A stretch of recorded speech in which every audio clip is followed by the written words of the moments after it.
Purple Valkyrie, I was minding my own business this Saturday morning when I made the mistake of going on Twitter.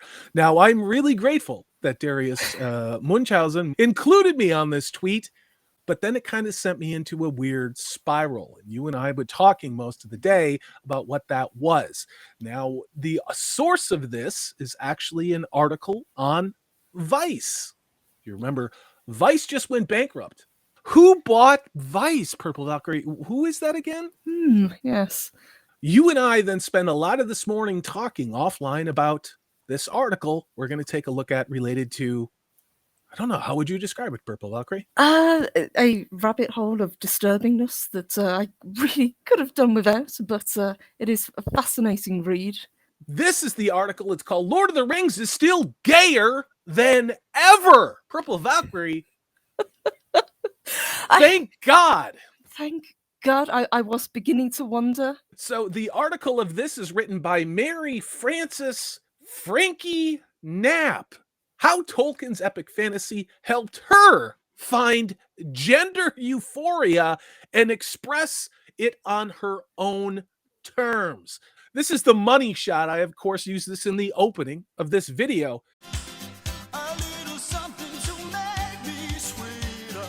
The long and the short of this, before we get into some of the more comical parts, is this is someone who is living in Brooklyn, New York, who is about 30 years old, who said their entire life changed because they watched a drag show called Fagtasia.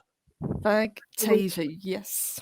Yeah, this article on the surface, if you read it, is actually made to be very triggering until you pick it apart and realise that it is just a terrible advert for a drag show that nobody apparently cared about. Now, this show actually has run a couple of times. It ran in September of last year, and the one that this particular person is talking about, it ran again in March of this year.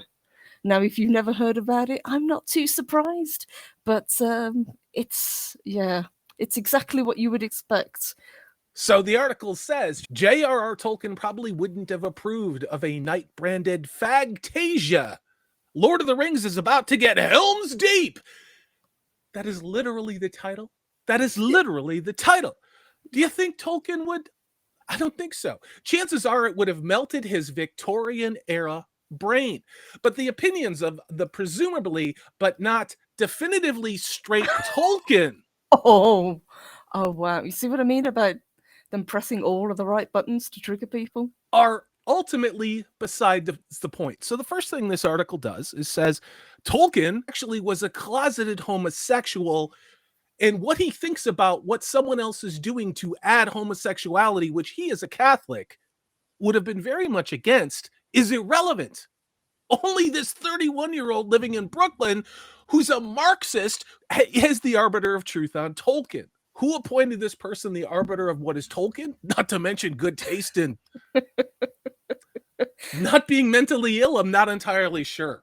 It's a troubling sign. They say now that the film's rights have been sold for an estimated $2 billion, with talks of a Marvel-style universe in the film works, she says, I just don't want anyone to forget Lord of the Rings women and queer-led fandom.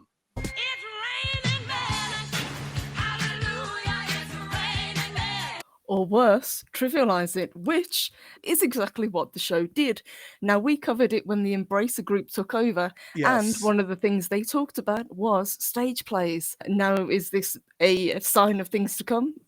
Who knows? So this person and their friends are shipping none other than, say it with me, Sam and Frodo.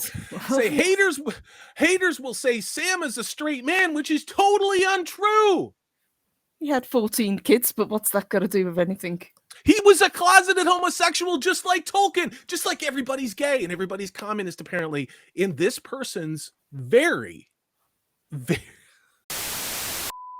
Purple Valkyrie. Clearly, the books mean nothing, but what the hell do I know? I've only read them. How many kids did he have? And this is a legitimate journalist from Vice, says they're in a throuple in the books with Sam and Rosie and Frodo. What kind of a joke can I make on YouTube that's funnier than that? We're not done though. Look at this. Boromir and Aragorn, shipping them. Boromir had a crush on Aragorn, but their love is platonic.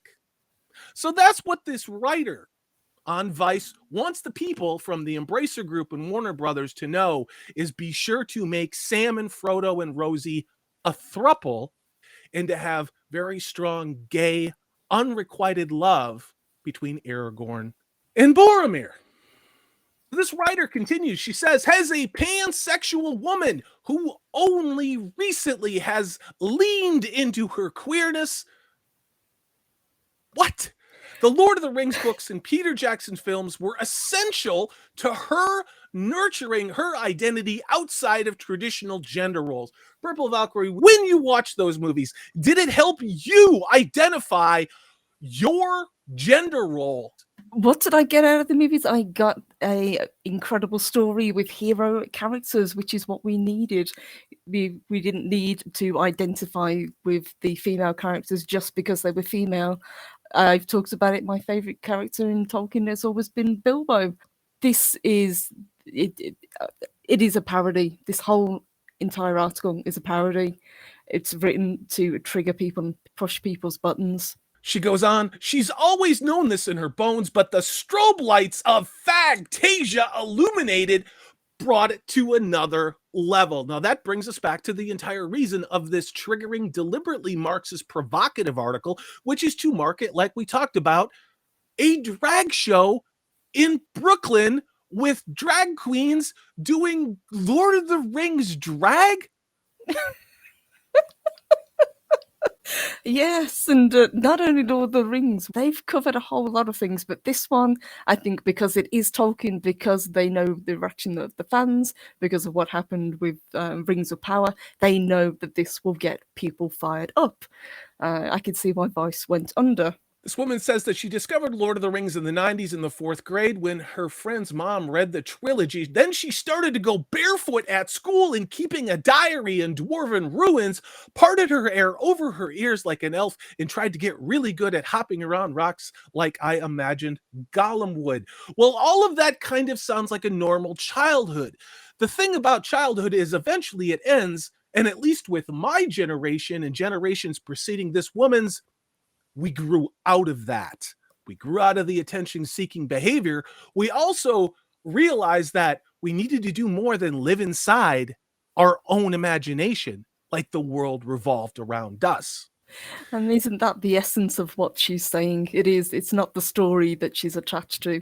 It's the whole idea that this person is the central figure in everybody else's story. She goes on that when she was initially skeptical of the Peter Jackson movies, but they gave her new permission to embody the story's characters on the playground. Eowyn, she saw as a gender-defying shield maiden of Rohan, was no longer just a character in a book, but a person that she could point to on a poster.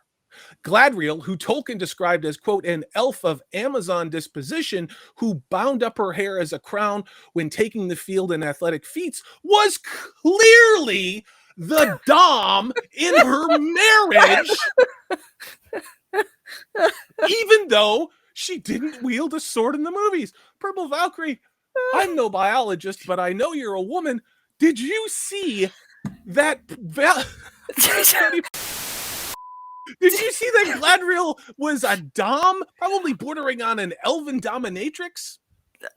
No, I saw a beautiful, ethereal, powerful character brought to life. This writer from Vice goes on to say that it was seeing Elijah Wood's Frodo in the theaters that really rearranged her atoms. Film Frodo was closer to her height as a kid, but he was unlike any boy or girl I knew. Lady, you know why? Because he's a hobbit in a made-up fantasy story where there's effing wizards. He was emotional and adventurous. He spooned his gardener-turned-life partner, Sam. What? Please point that out where in the film they spoon. He spooned his gardener-turned-life partner, Sam, and it wasn't a big deal. His eyes were the color of blue Gatorade. Oh, Vice, it's a real mystery why you went under. It was the color of blue Gatorade when you let an ice cube melt in it from the cafeteria. Is this person 12?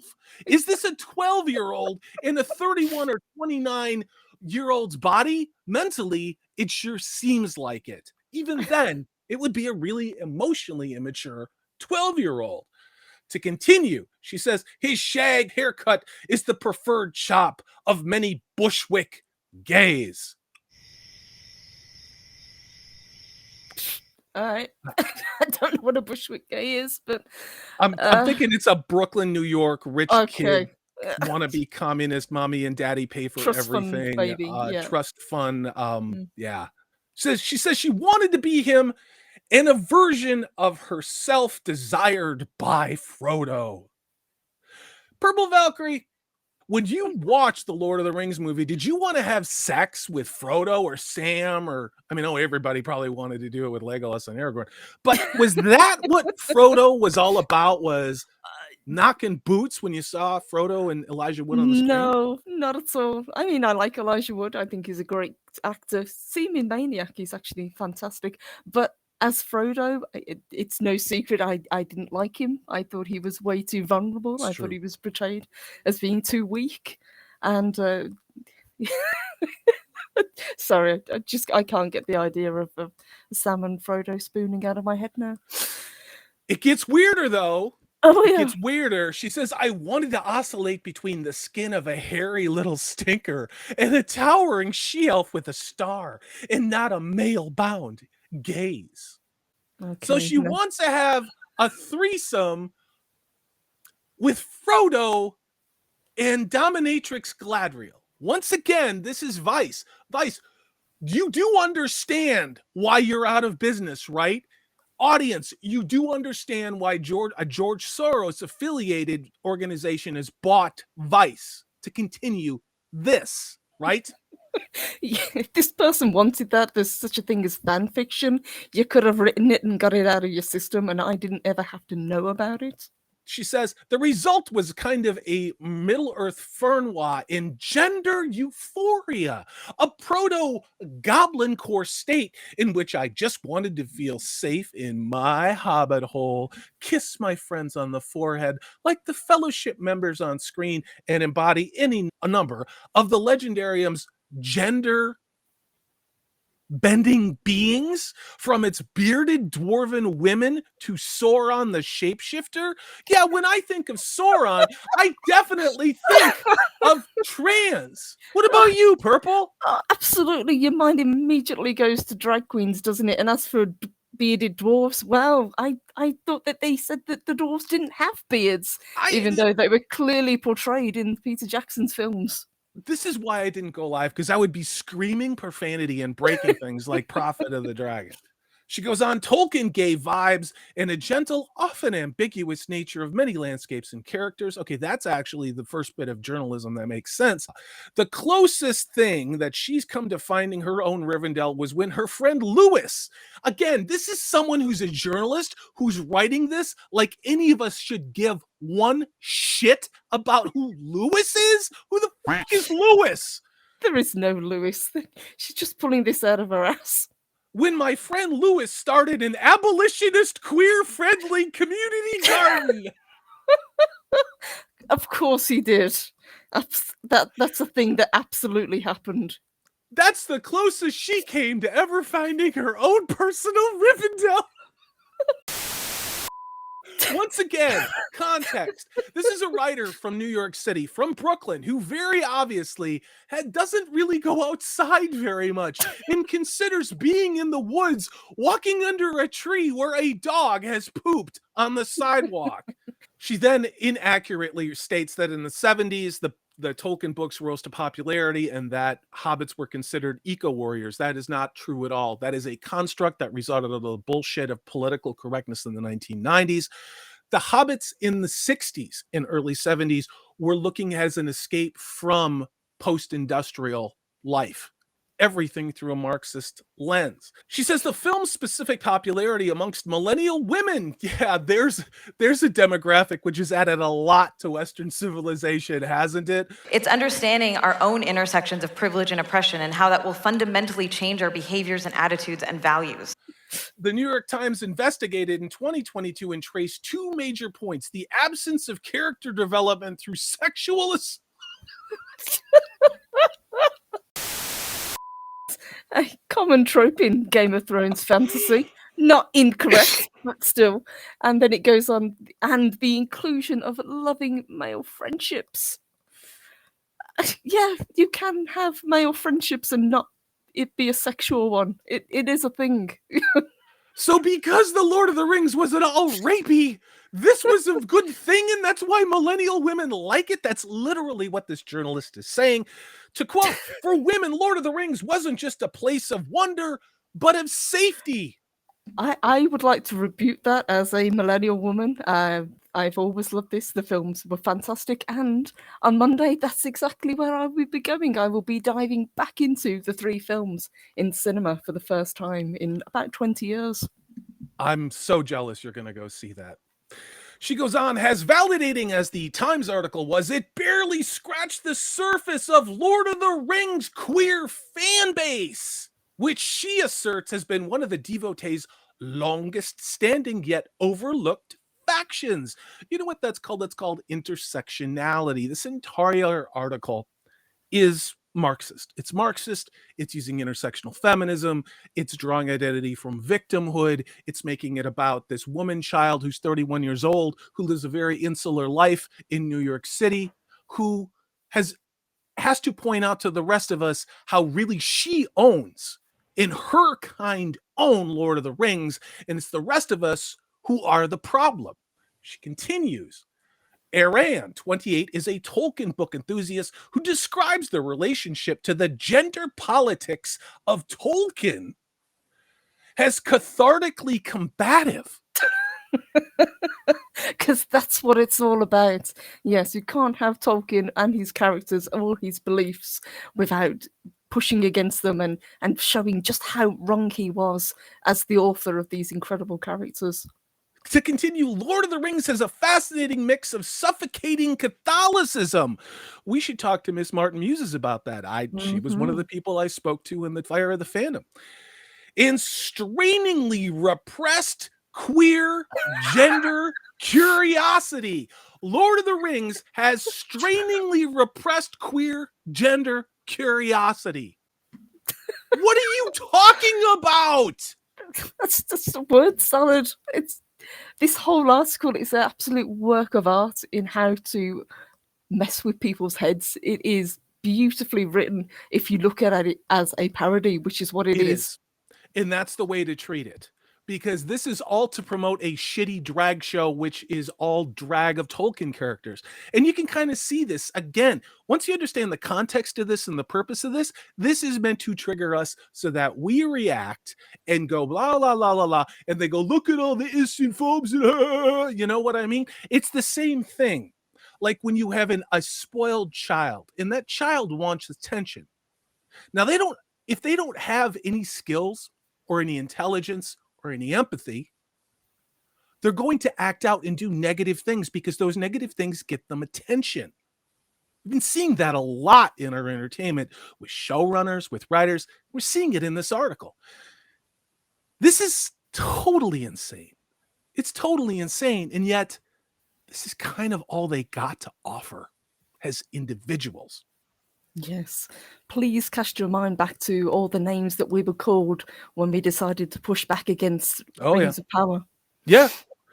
To continue the quote, almost every character in Lord of the Rings is either choking under the weight of their gender-based expectations or nobly and loftily living up to them.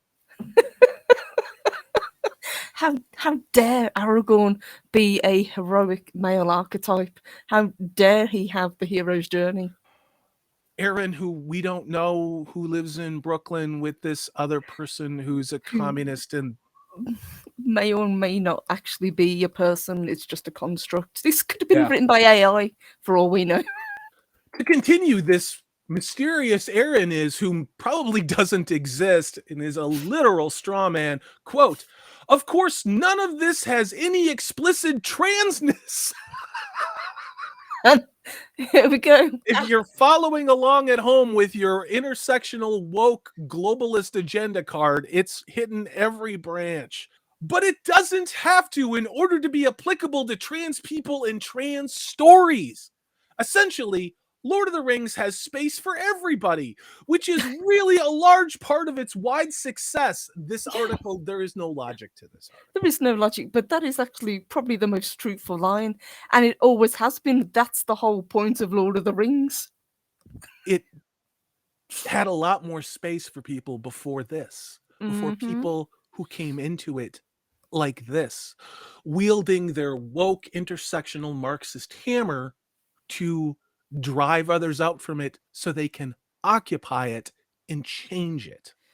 There was always the escapism. That was the whole point of these books. That was the whole point of fantasy as a genre, to get away from real life. And now real life is reflected within this mentally ill crowd that is trying to coerce and corrupt what has gone before. Purple Valkyrie, are you interested in going to see Fagtasia? I know I'm probably going to give it a miss. Unfortunately, yeah, I think I'm just going to stick with Peter Jackson's incredible trilogy. I will stick with Tolkien's incredible books. I don't need this in my life, and I don't need to be reminded that it actually exists. And I'm actually incredibly surprised that they got away with doing it.